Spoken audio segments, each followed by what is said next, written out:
Lolo, huwag niya pong gawin sa akin to. Sabi ng... Walang iba makikinabang sa'yo kundi ako lang, Althea. Ako lang. Ang bango-bango mo. Napakaganda mo pa, Apo. Hindi ako makakapayag na maunahan pa ako ng iba. Mula ngayon, akin ka na. Akin ka lang. Lintik, hindi siya pwedeng. Kailangan natin siya mahanap. Hindi pwedeng, basta kahit ano mangyari, kailangan na maibalik natin siya dito sa bahay. Kasalanan mo ito. Ano ka ba naman kasi, Edgar? Bakit pati apo natin? Hindi ka naman talaga magbabago. Paano kung magsumbong siya sa mga pulis? Paano kapag nalaman to ni Grace? Ha? Hindi niya tayo mapapatawad. Lalong-lalo ka na. Kung pahihirapan mo lang din ako, mas mabuti pang patayin mo na lamang ako. Ano pang hinihintay mo? Patayin mo na ako! Huwag mo akong daanin sa pagpapaawa at kadramahan mo. Dito sa 4 na sulok ng silid na ito matatapos ang lahat. Mamatay ka man, hindi ko makakalimutan ang ginawa mo sa anak ko, sa kapatid ko, at lalong-lalo na kay nanay. Sinamantala mo ang kahinaan naming lahat. Taon 2016. Siquijor. 7:30 ng gabi, habang kumakain ng hapunan ang mag-inang sina Grace at Althea, siya namang pagdating ng noon ay lasing na si Richard. Agad yung tumungo sa kusina at masayang binati ang kanyang kinakasama na si Grace habang pasuray-suray sa sobrang kalasingan. Mabuti naman at nakauwi ka na. Akala ko ng lalaki ka na naman eh. Bakit ka ba maaga kang umuwi? Nag-away ba kayo ng lalaki mo, ha? Pwede ba, Richard? Kung wala kang magandang sasabihin, matulog ka na. Wala ka na ba talagang ibang alam gawin kundi bigyan ako ng sakit ng ulo at sama ng loob? Lintik na sama ng loob yan, oh. Ikaw na nga tong walang ibang ginawa kundi punahin ang pagkakamali ko. Ikaw pa to masama ang loob? Aba, ibang klase ka rin talaga eh, no? Bakit? Ayaw mong punahin at pagsabihan kita sa pagiging batugan mo? Alam mo, buti pa yung may mga kapansanan nagtatrabaho at dumidiskarte para may makain at makatulong sila sa pamilya nila. Eh ikaw, ano ang ambag mo sa pamilya natin? Kailan mo gagamitin yung kamay mo para kumita ng pera?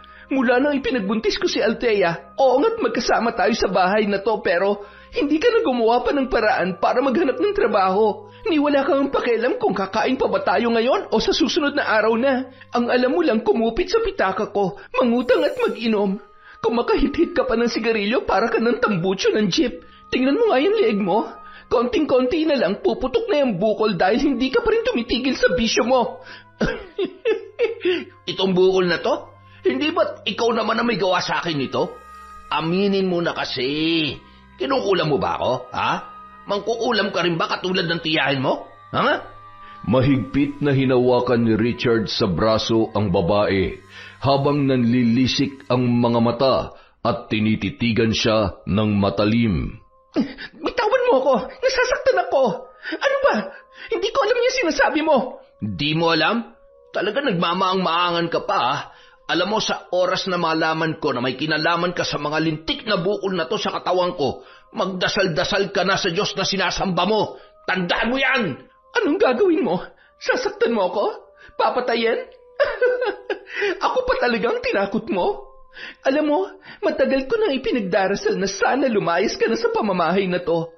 Na sana hindi na lang ikaw naging ama ni Althea. Hindi ka namin kailangan ng anak ko. Kaya iwan mo na lang kami. At talagang lumalaban ka na, ha? Ang lakas naman ng loob mo. Kaya mo na ako, ha? Huli ka nga dito.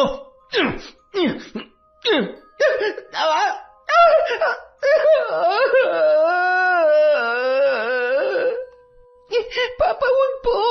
Tama na po. Huwag niyong saktan si Mama. Parang awan niyo na po, Papa. Huwag kang makialam kung ayaw mo rin masaktan. Subukan mo. Subukan mong saktan ang anak ko. Talagang magkakamatayan tayo. Ang tagal ko nang nagtitimpi sa'yo. Nagtiis ako dahil gusto ko magkaroon ng buong pamilya ang anak natin. Pero ikaw ang unti-unting sumisira ng pamilyang pinapangarap ko. Kung alam ko lang na magaling ka lamang sa salita, sana hindi na lang ikaw ang naging ama ni Althea. Sana nang pa kita iniwan, hayop ka. Hindi ko hayaan na pati ang anak natin masaktan mo at tuluyang maapektuhan dahil dyan sa bulok mong pag-uugali. Masakit ba? Ha? Yan ang gusto mo eh. Sino nagsabi na iiwan niyo ako, ha? Walang aalis sa pamamahay na to. Alam mo, Grace, kung may lalaki ka, huwag mong idinadaan sa ganyan at talagang gagamitin mo pa ang anak natin, ha? Mamatay na lang tayong lahat kesa iwanan niyo ako na mag-isa rito.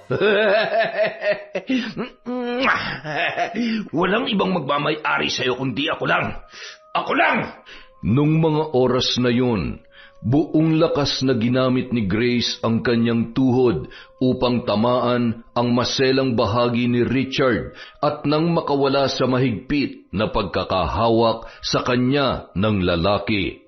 Namilipit yun sa sakit at nang makawala ang babae ay agad niyang niyakap ang kanyang anak na si Althea. Anak, mag-impake ka ng mga damit natin. Kailangan na nating umalis sa pamamahay na ito. Pero Mama, saan po tayo pupunta? Kahit saan, basta malayo sa tatay mo. Huwag kang lalabas hanggat hindi kita tinatawag, ha? Naintindihan mo? Isara mo yung pinto. Agad na tumungo ang bata at pumasok sa kanilang kwarto. Sinunod ang utos ng kanyang ina. Akma na rin sanang tatayong muli si Richard nang muli siyang tinadyakan ng malakas ng kanyang asawa. Hindi ko nahahaya makabangon ka dyan at masaktan ako muli. Sobra-sobra ng pagpapasensya ko sa'yo. Talagang hindi ka na magbabago. Gusto lang naman sana kitang turuan ng leksyon, pero mukhang mas higit pa ang kailangan mong pagdaanan para magising ka sa katotohanan. Hindi dahil mas malakas ka sa akin, may karapatan ka na manakit at gawin akong sunod-sunuran. Akong kumakain para sa pamilya natin. Ako nagpapakain at bumubuhay sa'yo, pero anong ginagawa mo? Anong gagawin mo sa akin? Demonyo ka! Sabi ko na nga ba wala ka rin pinagkain mo sa tiyahin mo! Isa ka rin alagad ng dilim! Manahimik ka! Habang umuusal ng mga kakaibang salita si Grace, dahan-dahan niyang hinawakan sa leeg ang noon ay hindi makakilos na si Richard. Sabi ko naman sa'yo, huwag mo akong sasagarin dahil hindi mo alam kung anong kaya kong gawin. Mananatiling tirahan ng mga insektong bukol sa leeg mo at higit sa lahat, mula sa araw na ito, ipaparanas ko sa iyong labis na pagtitiis sa hirap at pasakit na araw-araw mong mararamdaman hanggang sa tuluyan kang magising sa lahat ng pagpapahirap mo sa akin. Bigla na lamang naramdaman ni Richard ang pag-igsi ng kanyang dila at paninigas ng kalahati ng kanyang katawan.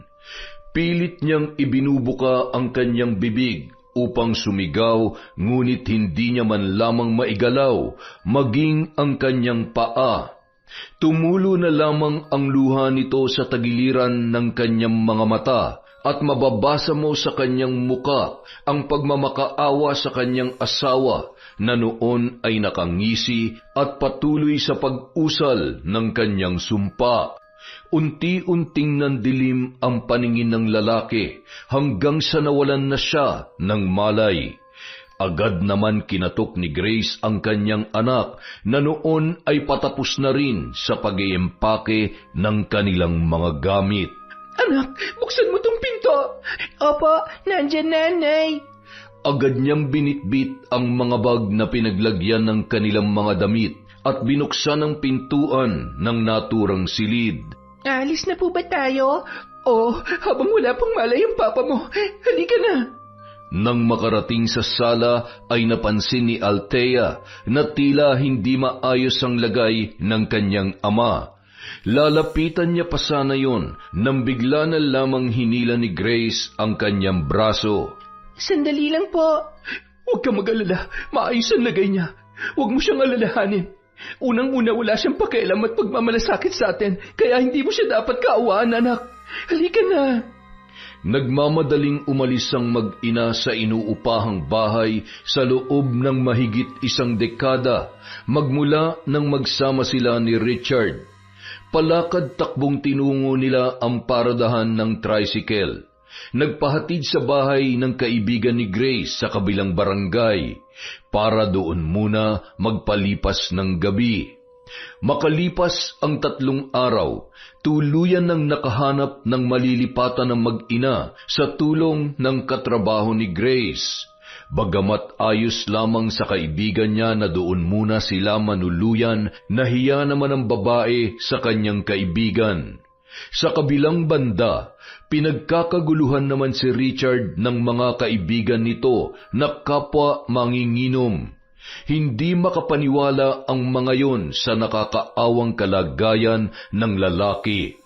Paralisado ang kalahating katawan at may kung ano-ano pang malalaking butlig na maraming nana ang makikita sa kanyang balat. Hindi na rin yon makapagsalita ng maayos at pakiramdam niya may mga matatalas na paa ng insekto na bumabara sa kanyang lalamunan. Isa sa mga kapitbahay nitong albularyo ang tumingin sa kanyang kalagayan.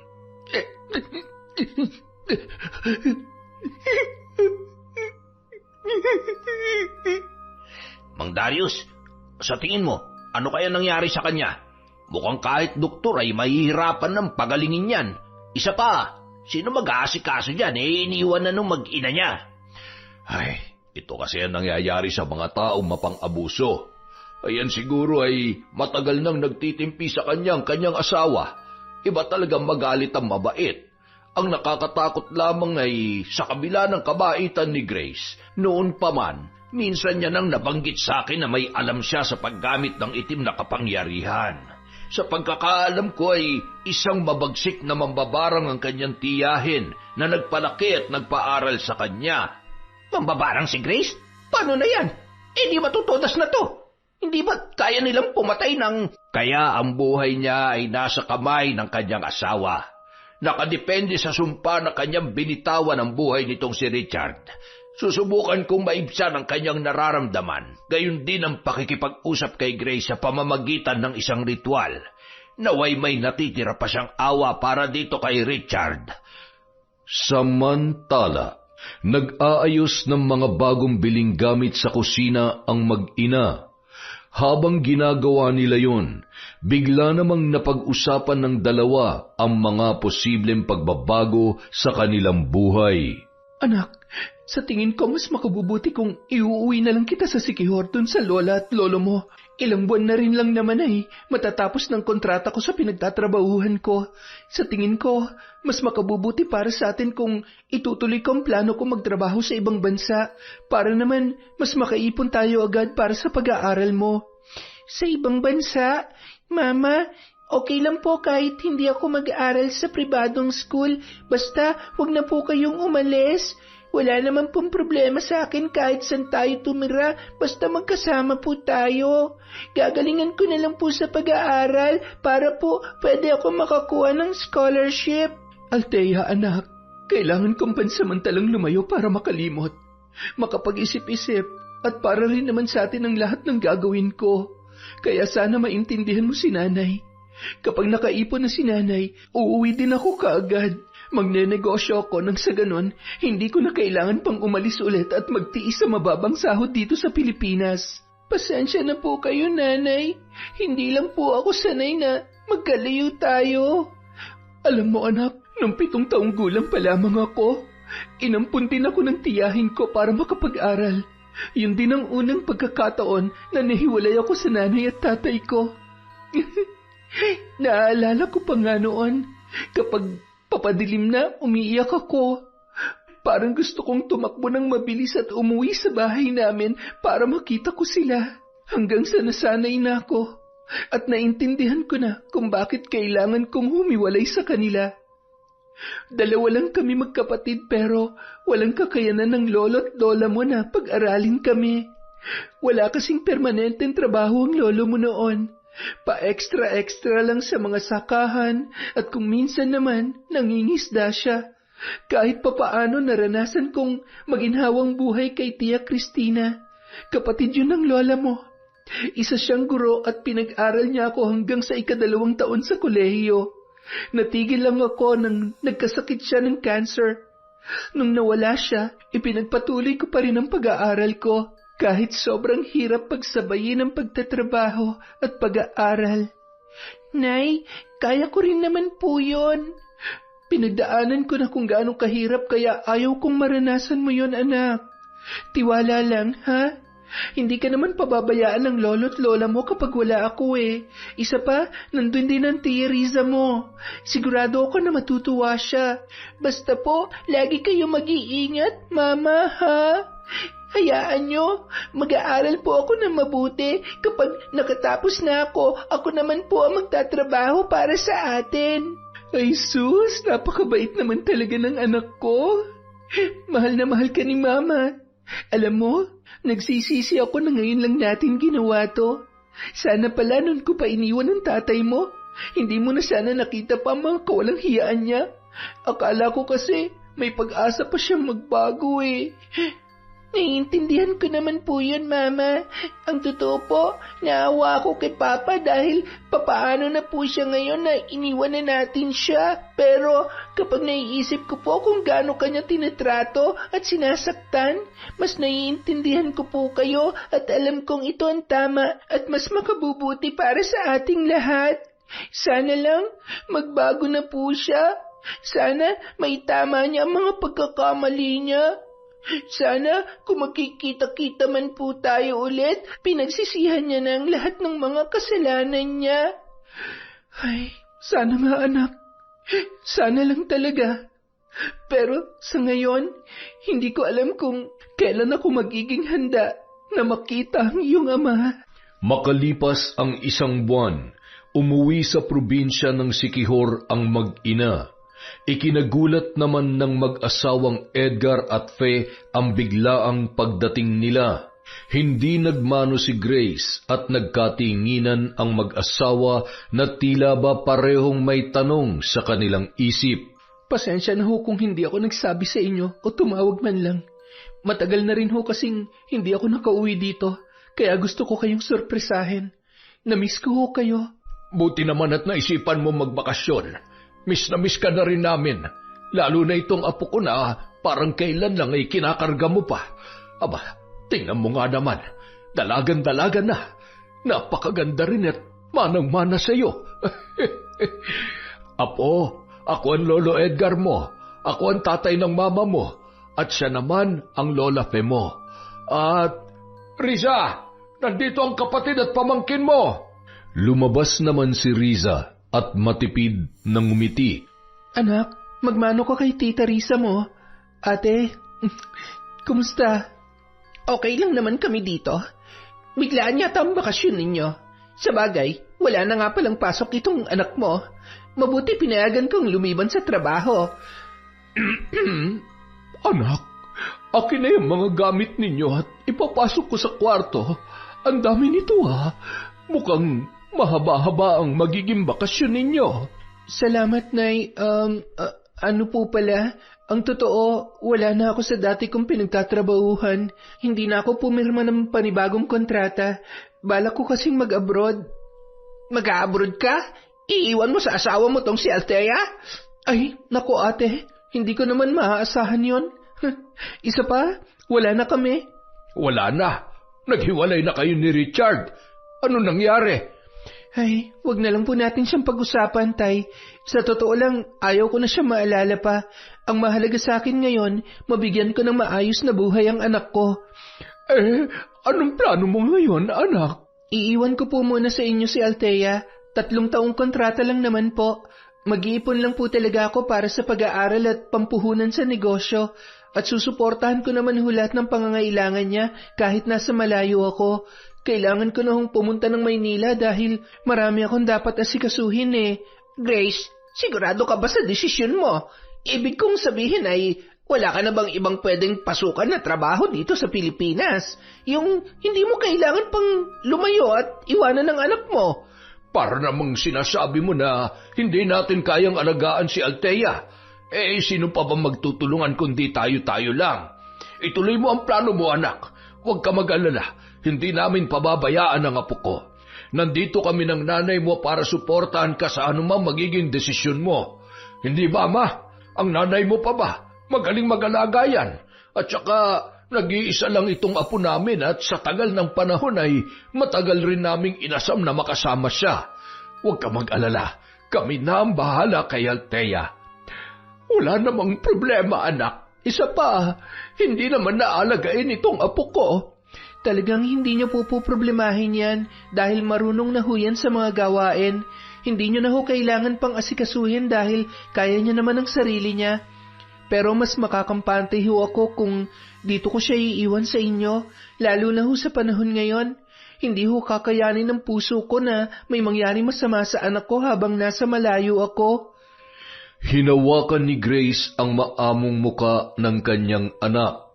Sinabayan naman yun ng matamis na ngiti ni Althea. Sa kabila ng kanyang mga pinagdaraanan, wala siyang ibang hiling ng mga oras na yun, kundi ang manatiling maayos at ligtas ang kanyang nag-iisang anak.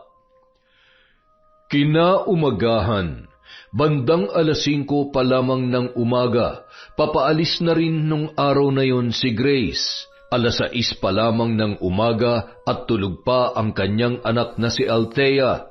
Umiinom siya ng kape nang biglang may humawak sa kanyang braso. Hindi mo pwedeng iwan dito si Althea. Obligasyon mong protektahan siya. Kung ako sa'yo, hindi ko siya iiwan dito. Ang aga niyo naman magising. Risa, mabuti pa'y bumili ka muna ng tinapay sa tindahan at magkakape na rin ako. Matagal na tumitig yun sa ama, sabay tumango at tumalikod. Nang makaalis si Riza ay agad na inusisa ni Grace ang kanyang tatay Edgar. Tay, bakit ho parang may kakaiba kay Ate Riza? Para bang may gusto siyang sabihin na, ewan, pakiramdam ko tuloy ayaw niyang nandito si Althea. Huwag mong pansinin yon. Isa pa kami naman ng nanay mo mag-aalaga sa anak mo. Alam mo kasi, mula nung mamatay yung kasintahan niya, nagkaganyan na yan. Paano kasi kay Manuel niya lang pinaikot ang buhay niya? Hindi siya nagtira para sa kanyang sarili. Nung mamatay yung tao, para na rin tumigil ang buhay niya at ayan, parating galit na galit sa mundo. Ay, mukhang wala man lamang ni isa sa inyo na sinwerte sa pag-ibig ah. Ay, hindi bale, Tay. Ang importante, swerte ako sa anak ko at swertehin din sana ako sa karir ko. Sayang naman kung hanggang ngayon si Ate Riza hindi pa rin nakakalimot sa kanyang nakaraan. Tama yan anak. Aanhin mo naman ng lalaki kung dagdag lamang sa problema at alalahanin mo. Mas maigi pang mag-isa kesa may asawa kang walang kwenta, tamad at walang pangarap para sa pamilya. Sa ngayon ay nagpapasalamat ako na sa wakas, nagising ka na sa katotohanan. At tama lang ang ginagawa mo, panindigan mo ang naging desisyon mo. Salamat ho, Tay. Maswerte ho ako dahil nariyan kayo para sa amin ni Althea. Hindi man ho ako lumaki sa inyo pero nandyan pa rin po kayo ni Nanay para sa akin. Pamilya tayo, anak. Kahit anong mangyari, tayo at tayo pa rin ang magtutulungan. Kaya ikampante mo yung sarili mo. Kapag nasa ibang bansa ka na, huwag mong pababayaan ang iyong kalusugan.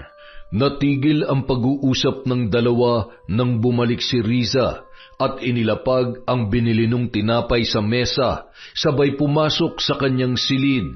Sinundan naman yon ng tingin ni Grace at napabuntong hininga. Batid niya ang bigat na pinagdaraanan ng kanyang kapatid dahil na rin sa kwento ng kanyang ama. Dahil lumaki siya na hindi sila magkasama, kaya alam niyang marami siyang hindi alam tungkol sa mga pinagdaraanan ng kanyang kapatid. Pagsapit ng 10 ng umaga, nagpaalam na si Grace sa kanyang anak na si Althea. Mahigpit na niyakap at hinagkan niya yun ng paulit-ulit. Pagbutihin mo lalo ang pag-aaral mo, anak, ha? Ingatan mo lagi ang sarili mo. Gagawa ako ng paraan para lagi pa rin kitang makausap kapag nasa ibang bansa na si Nanay, ha? Tumango na lamang ang dalaga at hindi mapigilan ang pagdaloy ng luha sa kanyang pisngi habang tinatanaw ang kanyang ina na naglalakad palabas ng tarangkahan. Agad naman yung nilapitan ng kanyang lolo at niyakap nung mga oras na yun. Ay nako, iyakin pala tong apo ko. Huwag ka nang umiyak, mabilis lang ang taon. Hindi natin mamamalayan nandito na ulit ang nanay mo. Kailangan mong sanayin ang sarili mo na malayo sa kanya. Dahil sa totoo lang, apo, hindi sa lahat ng pagkakataon ay makakasama mo ang mga magulang mo at nariyan sila para sa'yo. Habang patuloy na kinakausap ni Lolo Edgar ang kanyang apo, ay pasimple namang nakatanaw sa may bintana ang asawa nitong si Fe. Nagulat na lamang yun nang biglang magsalita si Riza mula sa kanyang likuran. Hahayaan niyo bang maulit na naman ang nangyari sa akin? Pwede ba, Risa? Itigil mo na kung anong kalokohan niyang pinagsasabi mo. Kalokohan? Talaga ba, Nay? Kalokohan lahat ng kahalayang ginawa niya sa akin? Talaga bang hindi kayo naniniwala na magagawa yun ni tatay o nagbubulag-bulagan lamang kayo? Tumikil ka na, Risa. Hindi yan magagawa ng tatay mo. Naiintindihan ko kung gaano kasama ang loob mo sa kanya dahil hindi niya tanggap si Manuel noon para sa iyo. Pero hindi sapat na dahilan yon para paratangan mo siya. Hindi ka man lamang ba kinikilabutan sa mga sinasabi mo? Mabuting tao ang iyong ama. Mahal niya tayo. Itatak mo yan dyan sa kukote mo. Mahal? Nagpapatawa ba kayo? Ito lang ang tandaan nyo. Huwag sana kayong isumpa ni Grace sa oras na mapahamak si Althea. Huwag niyo sanang pagsisihan na wala kayong ginawa para putulin ang sungay ng asawa niyo. Galit na pumasok yon sa kanyang silid at malakas na isinara ang pintuan. Inaalala niya ang paulit-ulit na kahalayan na ginawa sa kanya ng sariling ama. Hindi ko hahayaan na pati si Althea danasin ang kahayupan mo. Ilalayo ko siya kung kinakailangan bago mo pa man siya magawan ng masama. Hinding-hindi na ako magpapadala sa lahat ng pananakot mo. Kung kaya mo akong patayin, kailangan kong tibayan ang loob ko para unahan ka at matigil na ang kasamaan mo. Sana, hindi na lang kita naging ama. Sana hindi na lang kayo naging magulang ko.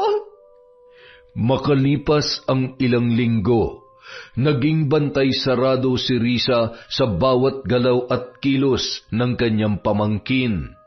Hindi niya nilulubayan yon ng tingin, mapa sa bahay man o sa paglalakad, papasok sa paaralan hanggang pag-uwi.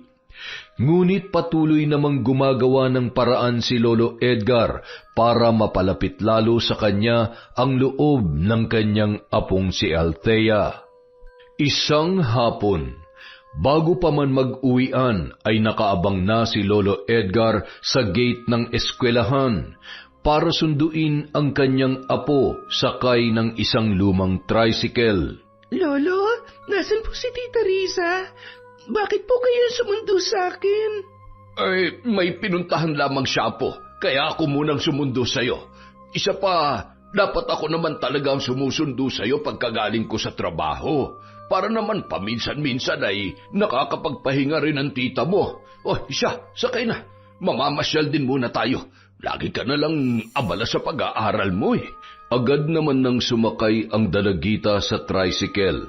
Nakangisi pa ang matanda na sinusulyapan ang kanyang napakagandang apo habang inaayos ang kanya may katamtamang palda habang nakaupo. Talaga naman tinatakpan pa makikita ko rin naman yan. Maya't maya ang kanyang pagsulyap hanggang sa mahuli ni Althea ang malalagkit nitong tingin.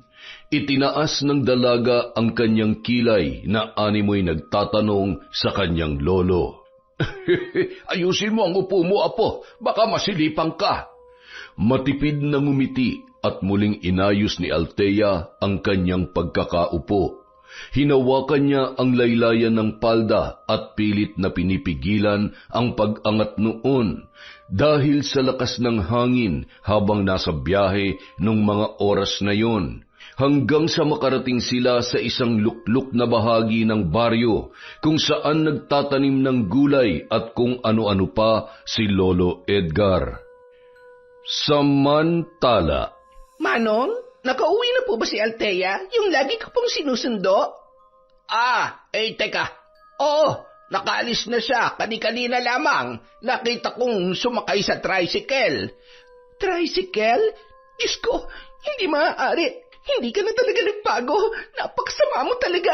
Gagawa ka talaga ng paraan para mangyari kung ano man ang gusto at pinaplano mo.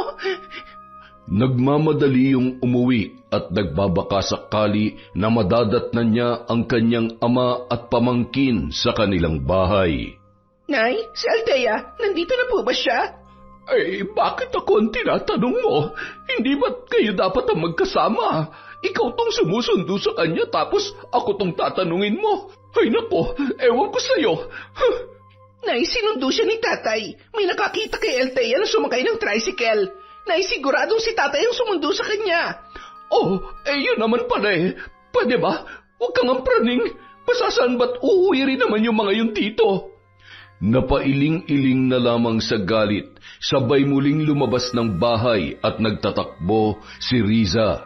Nung mga oras na yon, batid niya na kung saan posibleng dinala ni Lolo Edgar ang kanyang pamangkin.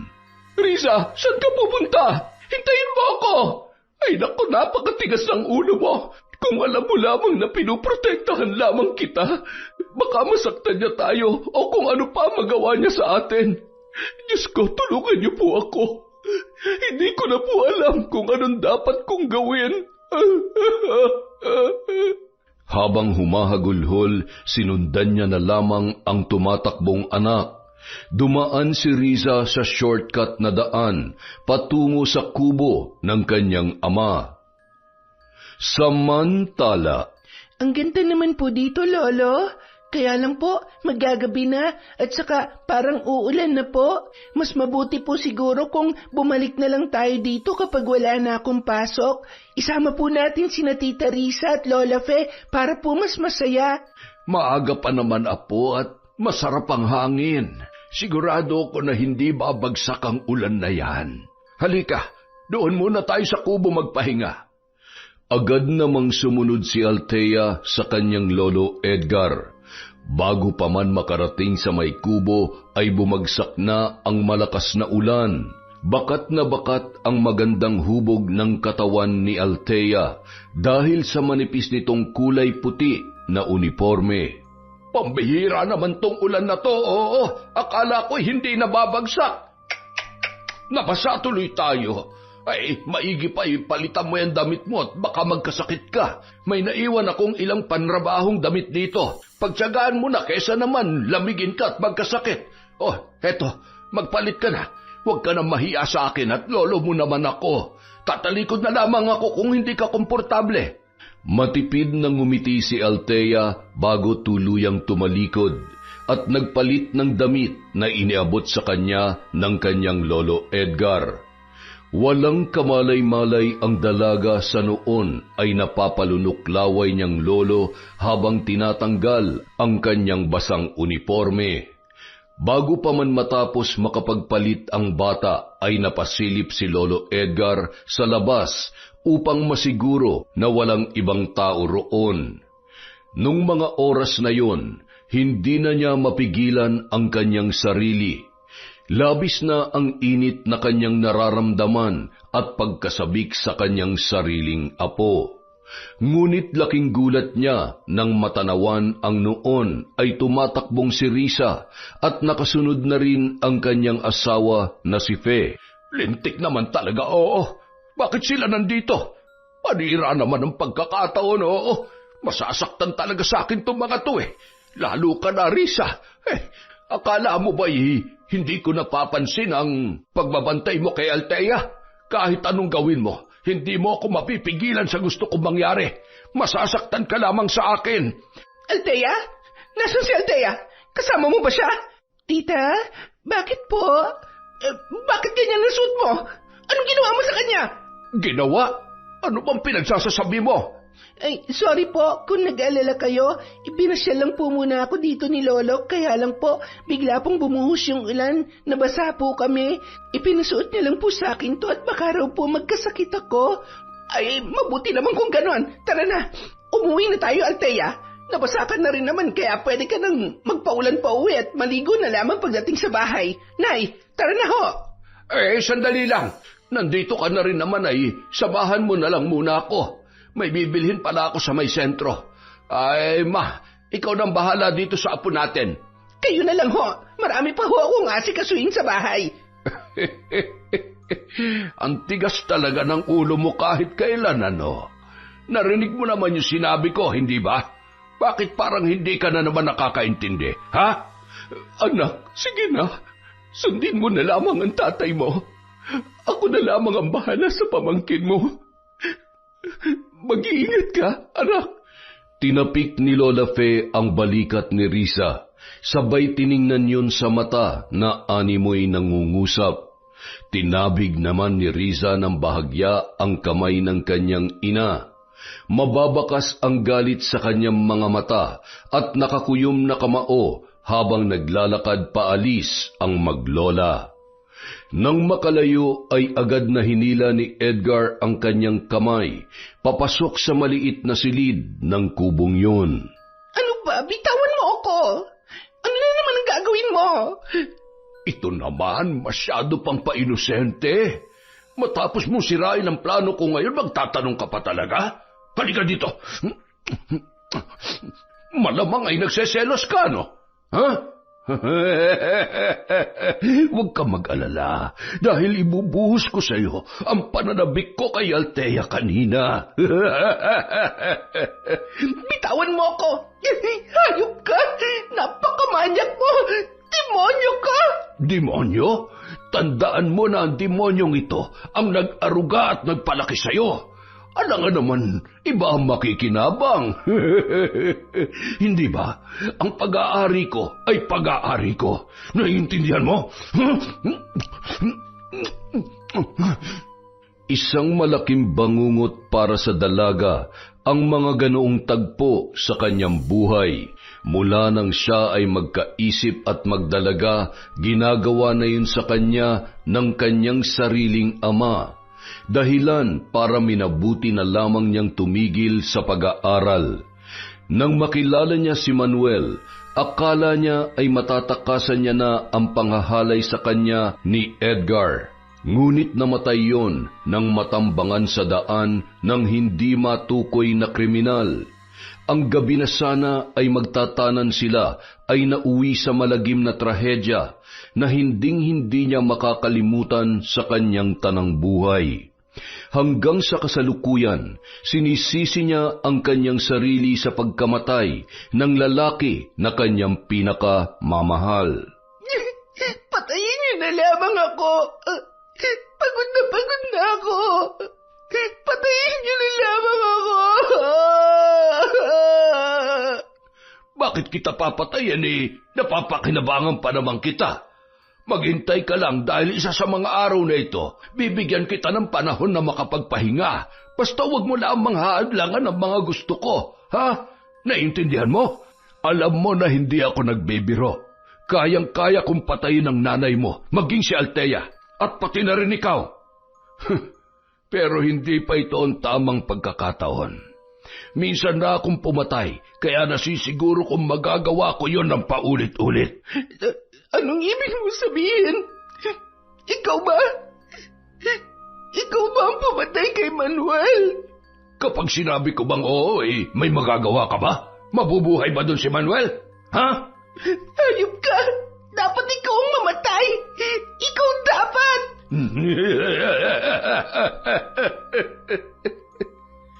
Bandang 7:00 ng gabi, nang sapilitang sumakay si Risa sa tricycle, dumaan pa sila sa sentro at bumili pa ng mga kailangan sa bahay ang ama nitong si Edgar. Wala man lamang ni katiting na pagsisisi sa mga kilos at inasal ang matanda. Masaya pa yung nakikipagbiruan sa mga tambay sa isang tindahan. Bandang 8:00 ng gabi nang makarating sila sa bahay. Sakto naman nakahain na ng hapunan si Lola Fe. Buti naman at dumating na kayo. Maupo ka na, Riza. Busog pa ho ako. Kailangan ko na ho magpahinga. Agad yon tumalikod at tumungo sa kanyang silid. Okay lang po ba si tita? Okay lang yun, Apo. Topakin lang talaga yung tita Riza mo. Sige na, kumain na tayo. Ma, sandukan mo nga ako ng kanin at ulam. Oh, ayan. Kumain ka na marami. Ikaw rin, Apo. Salamat po, Lola. Siya nga po pala, Lolo. Bakit po natagalan kayo ni Tita Riza? Ay, nako. Napasarap kasi yung kwentuhan namin ng mga kakilala ko dun sa tindahan sa sentro. Kaya ayun, tinopak yung tita mo sa kakahintay. Kaya naman po pala. Sana po pala hindi nyo na lang sinama si tita. Habang patuloy sa pagkukwentuhan ng maglolo, nakamasid naman si Lola Fe sa kanyang asawa. Batid niya sa mga kilos at ngiti nito na may kung ano na namang kahalayang ginawa yon sa kanilang panganay na anak. Makalipas ang ilang araw, mas makabubuti kung doon ka na lang muna. Sayang naman kesa nakatenga ka lang dito sa bahay. Isa pa, napapagod na rin ako sa pagtatrabaho sa bukid. Hindi rin pwede na aasa lamang tayo sa padala ng kapatid mo at para kay Althea yon, hindi para sa atin. Hindi naman po pwede na tatanda ka ng palamunin. Hindi ba't parang kailan lang ayaw niyo akong payagang magtrabaho? Tapos ngayon? Anak, sundin mo na lamang ang tatay mo. Wala namang mawawala kung susubukan mo. Kung hindi mo kaya o mahihirapan ka, pwede ka namang umalis doon kahit anong oras. Ayusin mo na yung mga gamit mo at bukas na bukas rin ay ihahatid na kita sa bahay na magiging amo mo. Labag man sa kalooban ng dalaga ay wala na siyang nagawa pa. Hindi na rin hinayaan pa ni Edgar na makausap ni Riza ang pamangkin nito na panay naman ang usisa tungkol sa kanyang tiyahin. Apo, magpahinga ka na at huwag mo nang guguluhin ang tita mo, ha? Maaga kasi kaming aalis bukas dahil ihahatid ko siya sa kanyang papasukan na trabaho. Po? Magtatrabaho po si tita? Saan po? Sa kabilang bayan lamang, Apo. Uuwi-uwi naman siguro siya dito. Sige na. Pumunta ka na sa kwarto mo. Sige po. Teka lang pala, Apo. Wala man lang bang good night at mahigpit na yakap si Lolo? Good night po, Lolo. Lola, good night po. Sige na, Apo. Matulog ka na. Magliligpit lang muna ako ng mga gamit dito sa kusina. Good night. Sinundan pa ng malagkit na tingin ni Edgar ang kanyang apo na noon ay nakasuot ng manipis na pantulog. Pasasaan ba't isa sa mga araw na ito ay maaangkin din kita ng buo? Hindi na ako makapaghintay, Althea. Nang gabi ring yun, hindi mapalagay si Riza. Batid niya ang mangyayari sa oras na makaalis siya sa bahay na yon. Hindi niya magagawang protektahan ang kanyang pamangkin. Kailangan ko makaisip ng paraan kung paano ko siya babalikan at mailalayo kay tatay. Kailangan malaman ni Althea ang totoong intensyon nito sa kanya bago pa man mahuli ang lahat. Diyos ko, tulungan niyo po ako. Lalong-lalo na po si Althea na walang kamuwang-muwang sa totoong pagkatao ni tatay. Kinaumagahan, sakay ng tricycle, ramdam ni Riza ang kaba. Napakabilis din ng pagpapatakbo ng kanyang ama hanggang sa magawi sila sa isang pamilyar na daan at bigla na lamang silang tumigil sa abandonadong bahay ng kanilang yumaong tiyahin na nagpalaki at nagpaaral kay Grace. Bakit tayo nandito? Sabi niyo... Huwag ka na masyadong maraming tanong. Halika na. Bilisan mo. Tay, bitawan niyo ako. Sandali lang ho. Nasasaktan ako. Bakit niyo ako dinala dito? Dahil masyado kang pakialamera at sagabal ka na sa lahat ng mga plano ko. Sagabal? Ginagawa ko lang kung anong tama. Gusto ko lang protektahan si Althea. Bagay na hindi ko nagawa para sa sarili ko. Wala ka na ba talagang konsensya o ni katiting na awa? Sariling dugo at laman ang binababoy mo at hindi ka pa nakontento, talagang pati isang inosente bibiktimahin mo. Wala kang kasing sama. Wala kang karapatang pagsalitaan ako ng ganyan. Anak lamang kita. Naintindihan mo? Huwag mo akong tatawaging anak. Kinamumuhian kita. Dapat sa'yo ay kulong at mamatay hanggang sa tuluyan mo makita lahat ng mga pagkakamali mo. Dapat malaman ng lahat kung anong klaseng tao ka talaga. Hindi ka nga pala tao. Dahil sa totoo lang, mas masahol ka pa sa hayop at sa sobrang sama mo, kaya mo nang lamangan ng demonyo. Hahakbang pa lamang paalis si Riza nang biglang hilahin ni Edgar ang kanyang paa, dahilan para siya ay masubsob. Agad na nakabangon ang matanda at dinaganan siya, sabay walang awang sinakal at pinagsasampal. Akala mo ba matatakasan mo ako, ha? Inubos mo ng lahat ng pasensya ko, kaya ngayon, lasapin mo ang parusa sa katigasan ng ulo mo at pagiging palaban mo. Ngayon ipapakita ko sa iyo ang pagiging demonyo ko para magtanda ka.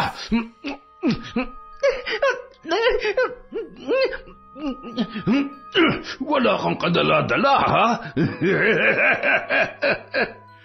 Dahil sa malakas na suntok sa kanyang sikmura, tuluyan nang nawalan ng malay tao si Riza. Kahit wala ng malay ay patuloy pa ring pinagsamantalahan ni Edgar ang dalaga. Matapos halayin, itinali niya ang kamay at paa nito, sabay binusalan ang bibig. Huwag kang mag-alala. Araw-araw pa rin naman kitang pupuntahan. Mahal na mahal kita, anak. Kaya nandito pa rin si tatay para alagaan ka. Ikaw naman kasi, kung hindi ka sumusuway sa mga gusto ko, hindi ka naman masasaktan ng ganito. Paano? Aalis na muna si tatay, ha? Dito ka lamang. Dadalhan na lamang kita ng pagkain. Sa ngayon ay matulog ka na lang muna ng mahimbing. Agad na yung bumalik sa kanilang bahay at agad naman na nag-usisa ang kanyang asawa tungkol sa kanilang anak na si Riza. Kumusta? Nakausap mo ba na maayos ang amo ni Riza? Oo. Huwag ka mag-alala, ma. Maayos ang kalagayan ng anak natin doon. Kapag nawili yun ay siguradong makakalimutan niya nang umuwi pa dito sa atin. Siguro nga, pero sana'y makauwi pa rin siya kahit isang beses sa isang linggo. Pambihira ka naman, oo. Trabaho yon at mayamo ang anak natin. Hindi po pwedeng uuwi siya kung kailan niya gustuhin, lalo na't mga abalang tao ang mga yon. Maraming negosyo na inaasikaso kaya imposible yung sinasabi mo. Tsaka hindi na bata si Riza. Mabuti pa'y ipaganda mo na nga lang ako ng masarap na tanghalian at nang babaunin ko papunta sa bukid. Ay siya nga pala, hinatid mo ba kanina si Althea? Ay hindi na, ayaw na magpahatid at kaya niya naman na raw pumasok mag-isa. Hindi naman masyadong kalayuan yung lalakarin. Hinayaan ko na at nang matuto at nang may makasalamuha rin na ibang tao. Napapansin ko kasi na hindi siya gaanong palakaibigan. Hindi ba't mas makabubuti yung ganon? Baka mamaya ay kung saan-saan pa siya magpupunta kapag natutong bumarkada. Ikaw naman hindi ka nag-iisip. Mamaya ako nang susundo sa kanya. Mas gugustuhin ko pang ihatid sundo siya kesa sa maglakad kasama ang kung sino-sino lang dyan. Ay, oo na. Kanina lang naman yon. Hayaan mo't hindi na mauulit. Siya, magluluto na lang muna ako. Ay, damihan mo ang baon ko nang may pamerienda na rin ako mamaya, ha? Makalipas ang isang linggo, naninibago pa rin si Althea na wala ang kanyang tita Riza. Lalo na't hindi man lamang sila nagkaroon ng pagkakataon na makapag-usap at magpaalam sa isa't isa. Gayunpaman, nasanay na rin siya na ang kanyang lolo Edgar ang palagi niyang kasama. Isang gabi, tumawag si Grace upang mangumusta at ipaalam na magpapadala na siya ng pera. Masaya rin nung ibinalita na maayos ang kanyang kalagayan sa trabaho niya sa ibang bansa. Mama, mag-iingat ka po palagi dyan, ha? Ginagalingan ko po sa pag-aaral. Oo, anak. Ikaw din. Kayo ng lolo at lola mo, pati na rin ng tia Riza mo. Salamat po, Mama. Sige po, ibibigay ko na po ulit kay Lolo itong cellphone. I love you, Mama. I love you too, anak. Oh, hello, anak. Salamat sa padala mo, ha? Talaga namang idinamay mo pa kami ng nanay mo. Sabi ko naman sa iyo ay ang anak mo na lamang ang intindihin mo at mahirap ang buhay ngayon. Tay, maliit na bagay lang ho yan para sa pag-aalaga niyo sa kanya. At saka, hindi naman po pwedeng anak ko lang ang iisipin ko. Pamilya ko rin po kayo. Sige na ho, kailangan ko ng ibabato. Miss ko na po kayo dyan. Ay, salamat sa Diyos. Ang sarap sa pakiramdam na kahit sobrang pagod na pagod ako sa pagtatrabaho ay may magandang napupuntahan ng pinaghihirapan ko. Sana mapasaya ko sila, lalong-lalo ng anak ko. Makalipas ang ilan pang buwan, lalong napalapit si Althea sa kanyang lolo at lola. Hindi niya na rin hinahanap pa si Riza. Ang alam niya ay abala yun sa trabaho nito bilang kasambahay ng negosyanteng mag-asawa. Isang hapon, habang naghihintay si Althea sa labas ng gate ng kanyang sundo, ay masaya siyang nakikipagkwentuhan sa kanyang kaklase at isa sa kanyang pinakamatalik na kaibigan na si Marcus. Ang tagal naman ni Lolo. Dapat naglakad na lang ako pauwi eh. Ikaw, malayo pa ba dito ang bahay mo, Marcus? Oo, malayo pa. Pero sanay naman na ako. Oh, ayun na yata yung lolo mo. Sige na, bukas ulit ha. Oo, sige. Bye, Marcus. Sino yon? Hindi ba't sinabi ko sa iyo na huwag ka masyado naglalalapit sa mga lalaki? Kung sino-sino mga kinakaibigan mo. O baka naman... Teka, nililigawan ka ba nun? Lolo, hindi po. Kaibigan ko lang po si Marcus. Kahit naman boyfriend mo na yun, aamin ka ba? Sumakay ka na. Sa susunod, ayaw ko na nakikita kang may kasamang lalaki, ha? Naiintindihan mo ba yon? Hindi na nakapagsalita pa si Althea. Sa unang pagkakataon, nakaramdam siya ng takot sa kanyang lolo Edgar. Pagdating sa bahay, agad na pumasok yon sa kanyang kwarto. Pagsapit ng 7:00 ng gabi, saka lamang yun lumabas nang tawagin ng kanyang lolo Edgar at lola Fe para kumain ng hapunan. Apo, lumabas ka na riyan at kakain na tayo. Ano ba nangyari at parang ang tahimik niyo yata ng lolo mo ngayon? Napagalitan ka ba? Ano po? Ay, nasaan na kayo? Hindi pa ba kayo magsisikain? Ay, halika na, Apo. Pagpasensyahan mo na ang lolo mo. Medyo mainit yata ang ulo niya sa ngayon. Siguro ay pagod lamang siya sa pagtatrabaho sa bukid kanina. Bandang 9:00 ng gabi, matapos maghapunan ay agad nang bumalik sa silid si Althea. Hindi siya mapakali at iniisip niya pa rin ang mga sinabi at inasal ng kanyang lolo Edgar. Hindi pa rin kasi siya iniimik noon nung sila ay kumakain ng hapunan. Natagpuan niya na lamang ang kanyang sarili na napapaluha dahil sa bigla na lamang siyang nakaramdam ng labis na pangungulila sa kanyang ina. Hanggang sa hindi niya namalayan na nakatulog na pala siya sa kakaiyak. Habang mahimbing na natutulog, nagising na lamang siya nang maramdaman na may humahaplos sa kanyang muka. Nang imulat niya ang kanyang mga mata, ay agad na tumambad sa kanya ang matalas na kutsilyo na hawak ng kanyang lolo Edgar. Akma pa lamang siyang sisigaw nang biglang takpan noon ang kanyang bibig at itinapat sa kanyang leeg ang patalim. Kung gusto mo pang makasama mama mo at kung ayaw mong patayin ko ang lola mo, huwag na huwag ka magsusumbong sa kung ano mang gagawin ko sa'yo. Naintindihan mo? Lolo, huwag niyo pong gagawin sa akin to. Sabi na... Walang ibang makikinabang sa'yo kundi ako lang, Althea. Ako lang. Ang bango-bango mo, napakaganda mo. Hindi ako makakapayag na maunahan pa ako ng iba. Mula ngayon, akin ka na. Akin ka lang. Nung mga oras na yon, sa awang ng pinto ay nanginginig ang buong katawan at patuloy ang pag-agos ng luha ni Lola Fe habang pinapanood ang kasuklam-suklam na ginagawa ng kanyang asawa. Sa muling pagkakataon, wala pa rin siyang magawa para maglakas loob na pigilan si Lolo Edgar.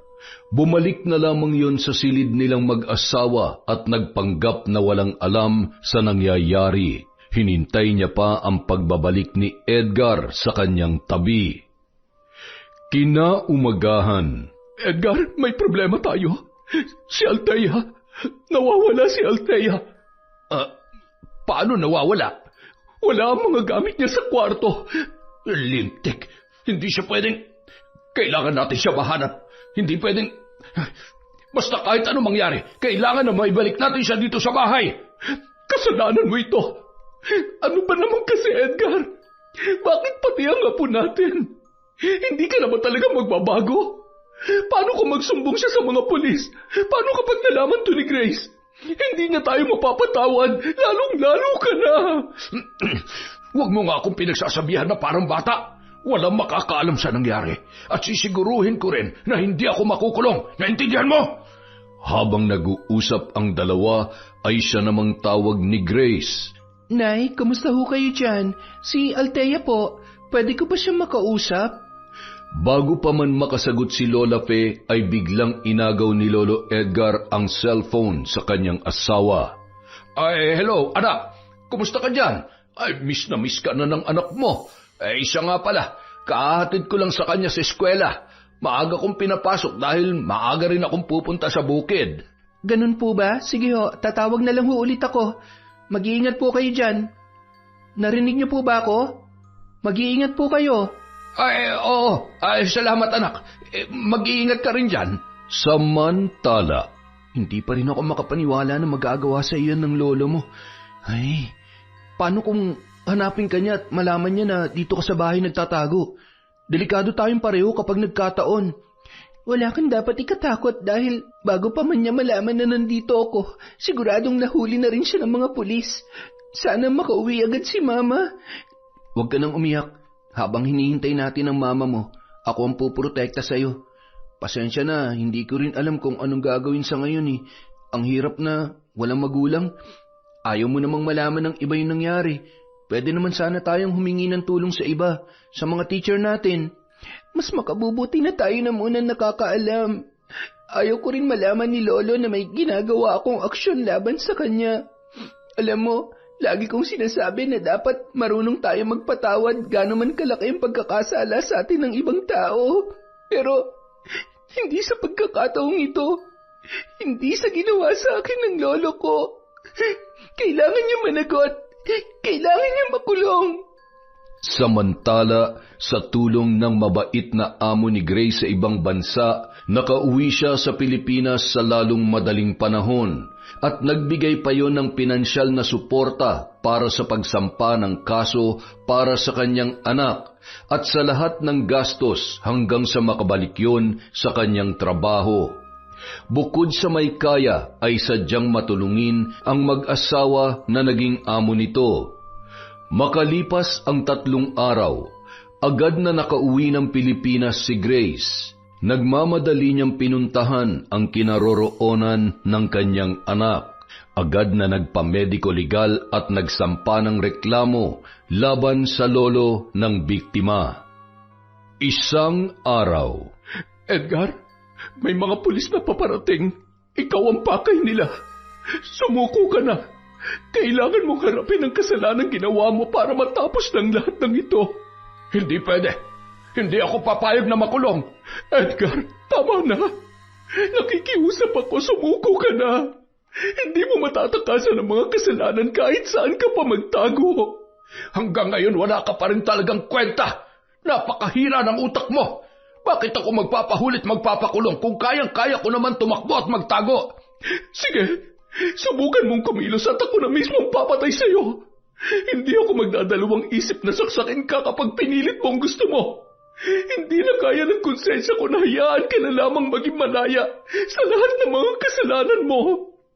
Una si Riza, at ngayon pati ang apo natin. Kay tanda-tanda mo naman, yakis ka pa rin, talagang hayop ka. Rapist! Sinasagad mo talagang pasensya ko, ha?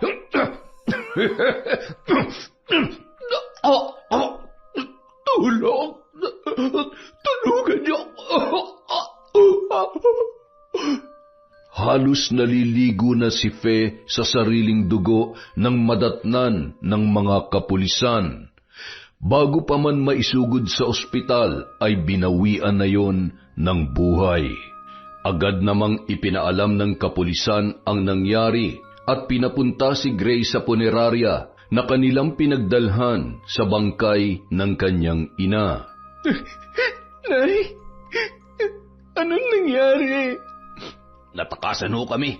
Sa tingin ho namin ay sinubukan pigilan ng biktima ang asawa niya kaya nangyari to sa kanya. Nakikiramay ho kami, ma'am. Huwag kayong mag-alala. Hindi po kami titigil sa paghahanap.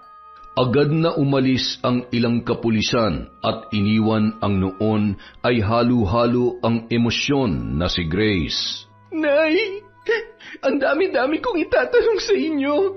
Ang dami kong gustong sabihin. Kailangan namin kayo ng apo nyo para mapagbayad ang hayop na yon.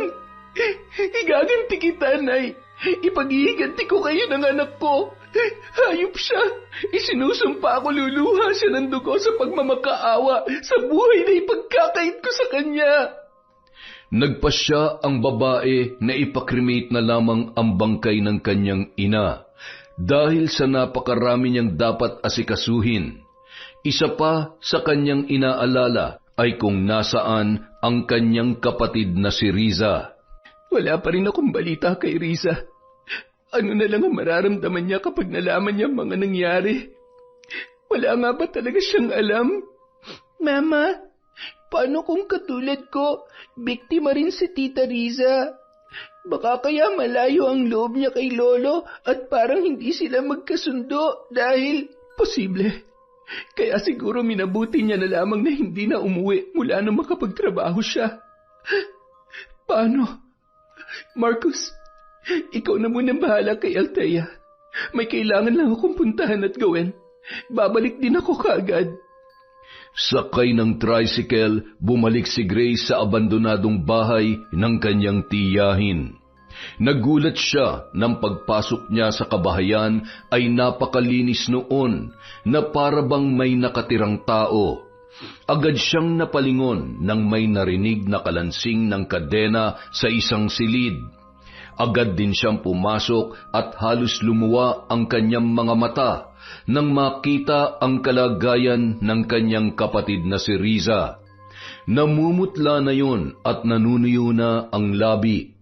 Kitang-kita niya ang namumugtong mata na noon ay bumahari ng luha nang siya ay makita.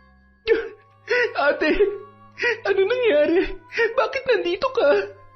Sino may gawa sa iyo nito? Si tatay rin ba? Hayop siya. Hayop. Napangababoy niya. Ate, si Althea. Pinagsamantanahan niya rin ang anak ko. Sorry. Sinubukan kong iligtas si Althea sa paraang alam ko. Pero ginawa niya rin ang lahat para mangyari ang gusto niya. Pero hindi ko lubos maisip na hahayaan ni nanay na pati si Althea ay maging biktima ni tatay. Alam niya ang lahat pero para siyang bulag at pipi.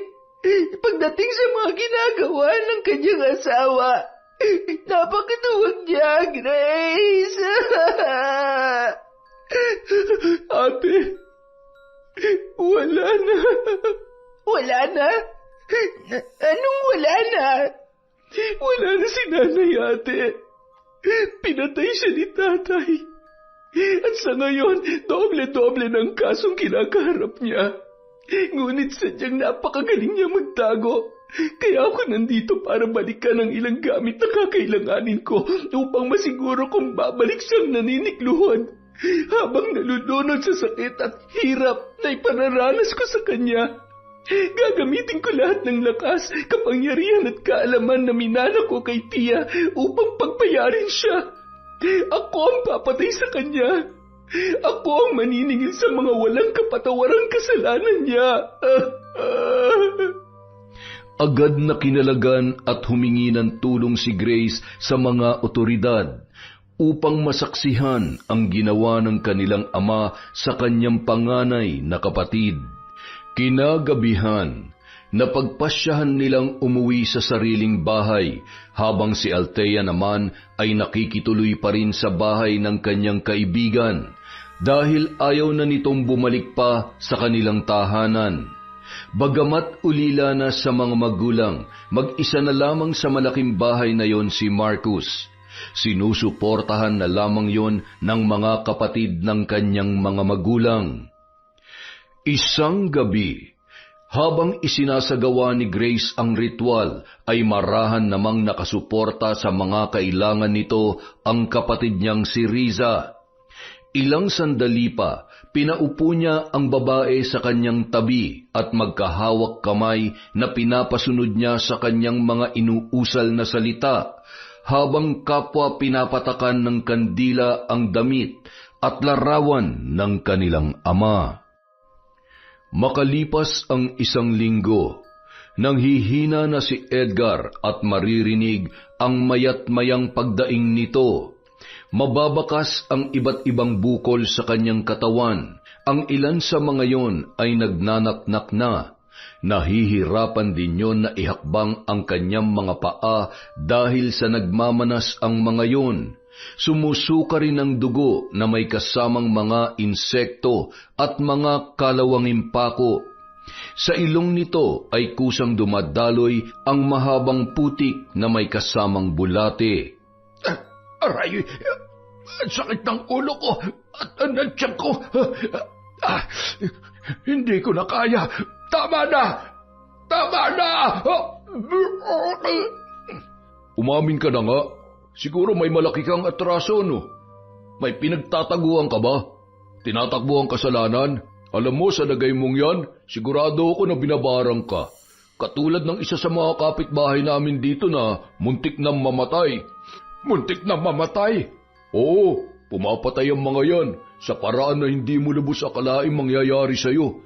Buti na nga lang at nagamot yun ng albularyo sa karatig baryo. Kasi kung hindi, ay naku, siguradong natodas na yun. Ayan na naman. Ang sakit. Lintik na buhay to. Dalhin mo ako sa albularyong sinasabi mo. Parang awa mo na ayaw ko pa mamatay. Wala naman akong kasalanan eh. Hindi ko alam kung bakit ako nagkakaganito. Ay, ipapatid na lamang kita dun sa kaibigan ko. Hindi kita pwedeng samahan ngayon. Marami akong dapat asikasuhin. Magagalit ang misis ko, kaya pasensya ka na talaga ha. Eto, kung sakaling kailanganin mo ng pera, gamitin mo yan. Sana lang, mabigyan lunas pa yung sakit mo. Ay. Nung araw ding yun, tumungo sila sa bahay ng nasabing albularyo. Hinintay na lamang ng kaibigang tricycle driver si Edgar sa labas ng tarangkahan. Batid nilang hindi naman magtatagal, lalo na't walang ibang nagpapagamot nung mga oras na yun. Habang naglalakad papasok sa loob ng tarangkahan, laking gulat niya nang lumabas ang isang matanda at bunging albularya. Ngumiti yun ng mapang-akit at sinenyasan si Edgar na tumuloy sa loob ng bahay. Ano may tutulong ko sa iyo, Pogi? Mukhang hirap ka na. Sigurado ka bang albularya ka talaga? Bakit? Hindi ba pang-albularya ang beauty ko? Ikaw naman, masyado mo naman akong pinakikilig. Pwede bang hubarin mo ang damit mo nang makita ko kung... Alam mo, pogi ka at siguradong... Dapat tarantado itong... gusto mo bang gumaling na hindi? Ito naman, sige na, ikaw din. Kung ayaw mo kung pagbigyan sa gusto ko di wag. Magtiis ka na lang dyan sa sakit mo. Kapag tinuluyan ka naman babalang na may gawa sa'yo nito, masasayang yung ano mo, sige ka. Masyado ka naman kasing juicy. Ayaw na ayaw ko pa naman yung tinatanggihan ng beauty ko. Hey, lintik ka! Lumayo ka sa akin! Mas gugustuhin ko pa mamatay kesa naman... Ganun, ha? Siya, lumayas ka na sa pamamahay ko at mamatay ka ng lintik ka. Kunwari ka pa, manyakis ka rin naman. Para malaman mo, mas kasuklam-suklam ang pagkatao mo. Nababasa ko kung gaano ka kasama at kahit anong gawin mo, hindi mo matatakasan ng mga kasalanan mo. Paika-ikang lumabas ng tarangkahan ang lalaki at nagmamadaling sumakay ng tricycle. Ano nangyari? Okay na, umuwi na tayo. Hindi bali na. Mamatay na lamang ako. Habang umaarangkada papalayo ang tricycle, ay mamatay-matay naman sa kakatawa ang albularya. Hindi ako tumutulong sa mga tulad mo. Hindi ka na kailanman magbabago pa. Sa edad niyang yon, mukha namang malabo na para siya ay makapagbagong buhay. Dapat lang sa'yo yan. Ramdam ko naman na sagad sa buto ang kasamaan ng lintik na lalaking yon. Kala mo gwapo, tarantado? Isang araw, sa paghanap ng mga alagad ng batas, nakipag-ugnayan na rin yon sa iba't ibang karatig bayan, hanggang sa malaman ng pinsan ni Edgar ang katotohanan. Nakipag-ugnayan yon sa kapulisan upang agad na mahuli ang mahigit 1 buwan na rin na nagtatago na kriminal. Hayop ka! Nagtiwala ako sa'yo tapos ikaw lang pala magsusuplong sa akin sa mga pulis. Paano mo nagawa sa akin to? Yan naman ang nararapat sa'yo eh. Ano gusto mo? Hayaan kita maging malaya? Paano kung gawin mo sa pamilya ko ang ginawa mo sa sarili mong anak at ako? Ha? Wala kang karapatang maging malaya sa lahat ng mga kasalanan mo. Agad na dinala yon sa kulungan at sa pagkakataong yon ay nalaman niya na patong-patong na ang kanyang kaso. Agad naman siyang pinuntahan ni na Grace at Riza. Grace! Riza! Mga lintik kayo! Palayain niyo ako dito! Kahit ano mangyari, utang niyo pa rin sa akin ang buhay ninyo! Tatay niyo pa rin ako! Hindi niyo pwedeng gawin sa akin to! Ang kapal na mukha mo para sabihin yan. Anak? Huwag mo kami matawag-tawag na anak dahil hindi ka naman naging mabuting magulang o kahit mabuting tao man lang. Wala kang awa o ni katiting na konsensya sa katawan. Itong tatandaan mo, hindi matatapos ang paghihirap mo dito sa loob ng kulungan. Pagbabayaran mo ng triple ang mga kasalanan mo. Kinasusuklaman kita. Riza, sabihin mo sa mga pulis na hindi totoo ang lahat ng mga pinaparatang sa akin ng kapatid mo. Parang awa mo na, anak. Maawa ka naman kay tatay. Maawa? Naririnig mo ba yung sarili mo, ha? Kayo, naawa ba kayo sa akin tuwing paulit-ulit niyo akong pinagsasamantalahan? Trinato niyo ako na parang hayop. Hindi ka dapat kaawaan dahil sa totoo lang, hindi pa sapat lahat na nangyayari sa iyo ngayon. Agad na umalis ang dalawa at hindi man lamang nilingon pa ang kanilang ama. Mga wala kayong kwenta! Sa oras na makatakas ako dito, papatayin ko kayong lahat! Mga buwiset! Isang gabi, nagkaroon ng kaguluhan sa kulungan, kaya nagkaroon ng pagkakataon na makatakas si Edgar. Agad namang ipinaalam ng mga pulis ang nangyari kay Grace. Talagang ang lakas ng loob niyang tumakas. Pues, ipaparanas din natin sa kanya na maging bilanggo na walang kalaban-laban. Tatapusin ko na siya. Agad na nagsagawa ng ritual ang babae. Ipaparanas ko sa iyo ang walang katumbas na sakit na mararanasan mo hanggang sa malagutan ka ng hininga. Dahil dapat lang na maramdaman mo ang init ng nagbabagang impyerno kung saan ka nababagay. Samantala, Wala sa sariling tumatakbo si Edgar papunta sa kung saan. Wala na yun sa katinuan at naiiyak at tumatawa na lamang sa halu-halong sakit na kanyang nararamdaman. Natagpuan na lamang niya ang kanyang sarili sa isang pamilyar na bahay. Nagulat pa siya nang madatnan doon ang kanyang anak na si Grace. Hindi mo ako maipapakulong at mapapatay, Grace! Bakit naman hindi? Kung wala ka ng lakas para iligtas ang sarili mo sa kamatayan. Hawak noon ang isang manikang kulay itim. Pinilipit ang kamay at paa ng naturang manika, kasabay ng pagbagsak sa sahig at pagkabali ng mga buto sa paa, maging sa kanyang kamay. Tama na! Aray ko! Tama na, Grace! Patawarin mo na ako! Humihingi ka ng tawad? Talaga ba? Para saan? Para kaawaan kita? Pwes, wala na akong natitirang awa para sa'yo. Pahirapan mo lang din ako. Mas mabuti pang patayin mo na lamang ako. Ano pang hinahintay mo? Patayin mo na ako! Huwag mo akong daanin sa pagpapaawa at kadramahan mo. Dito sa 4 na sulok ng silid na ito, matatapos ang lahat. Mamatay ka man, hindi ko makakalimutan ang ginawa mo sa anak ko, sa kapatid ko, at lalong-lalo na kay nanay.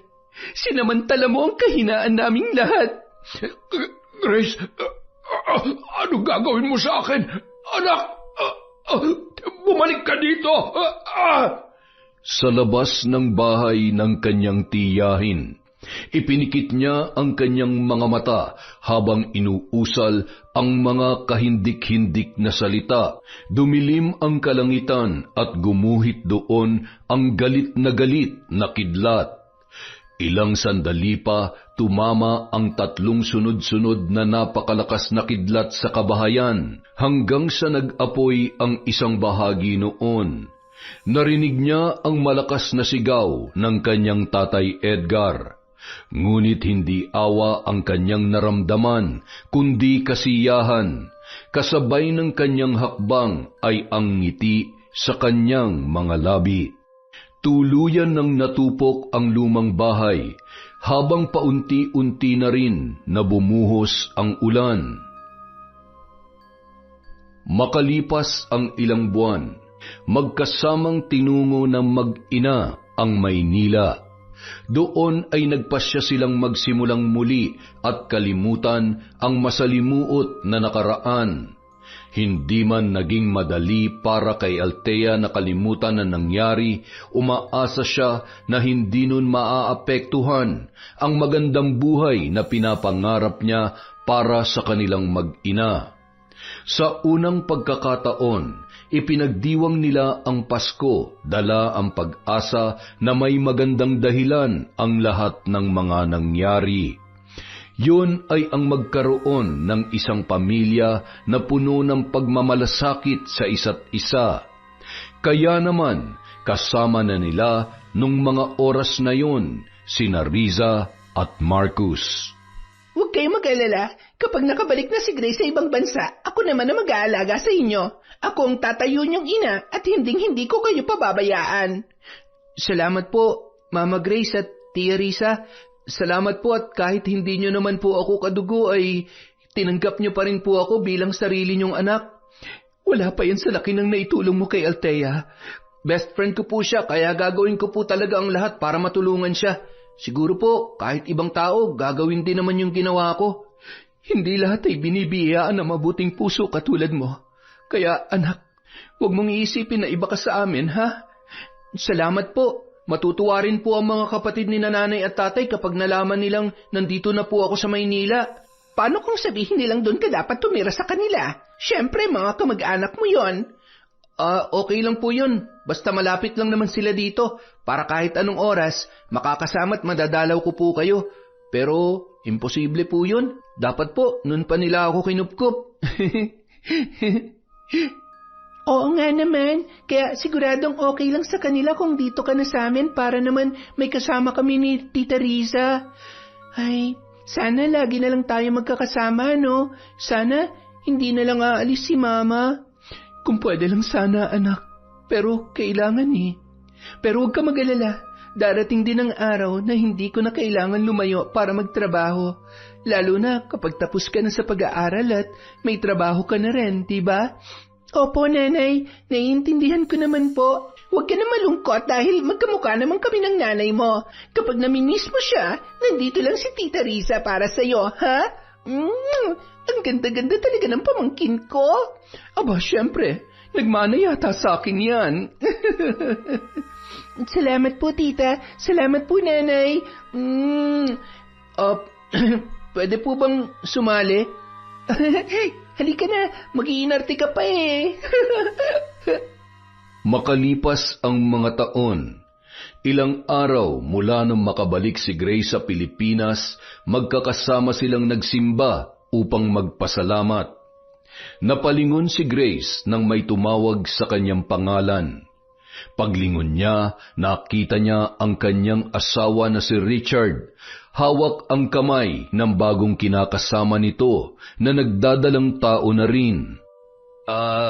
Si Maricar nga pala. Hi, ako si Grace, ang dati niyang asawa. Kumusta kayo?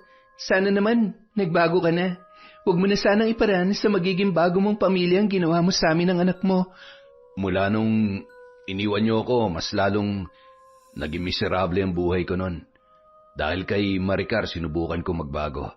Sana mapatawad niyo ako sa mga nagawa ko at sa lahat ng mga pagkukulang ko. Wala na yon. Nangyari na mga nangyari. Masaya ka naman na at maayos na rin kami ng anak mo. Mabuti naman at nagbago ka pa. Siya nga pala si Althea, ang anak natin. Nasa kolehiyo na siya ngayon. Mano po, masaya po akong makita kayo ulit. Pwede ba kitang mayakap, anak? Pasensya ka na, ha? Paano? Mauna na kami. Huwag ka mag-alala, matagal ka na naming napatawad ng anak mo.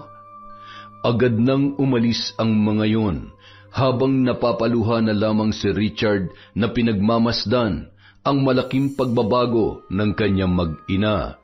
Sa dami na makakasalubong natin, si ex-hubby mo pa talaga? Anong pakiramdam? Siyempre, wala. Matagal ko na siyang kinalimutan. Masaya naman akong nagbago na siya. Alam mo, matagal na panahon kong hinintay yon. Akalain mong magbabago pa pala siya? Ang masakit lang, hindi niya nagawa yon para sa amin. Uy, si Mama, nagsiselos. Tigilan mo nga ako, Althea. Sa ganda kong to, magsiselos ako doon sa bago niyang asawa. Seryoso ka ba? Oo nga naman, cancel selos. Humanap na lang ng iba. Ayoko nga. Masaya na ako sa buhay ko, no? Sapat ng payapa ang isip ko at maayos ang lagay natin. I love you, Mama. Mas mahal na mahal kita, anak ko. Yun! Isa na namang malupit na kwento mula sa kwentong Enteng. Napakaganda. Kaya lamang, ipagpaumanhin niyo po ulit. Pasensya na po talaga kayo. Happy New Year po. Promise, sa susunod na video, meron na tayong shoutout. Marami lang pong ginagawa ngayon, luto kung ano-anong asikaso ng bisita. Pasensya na po kayo, pero masayang-masaya po ang 2025 ni Kwentong Enteng dahil sa inyong lahat. Simulan po natin ang 2026 ng masaya, payapa at puno ng pagmamahal na taon. Maraming salamat po sa inyo sa walang sawang pagsubaybay at pagsuporta sa Kwentong Enteng. Mahal na mahal po kayo ni K.E. Happy New Year po sa inyong lahat.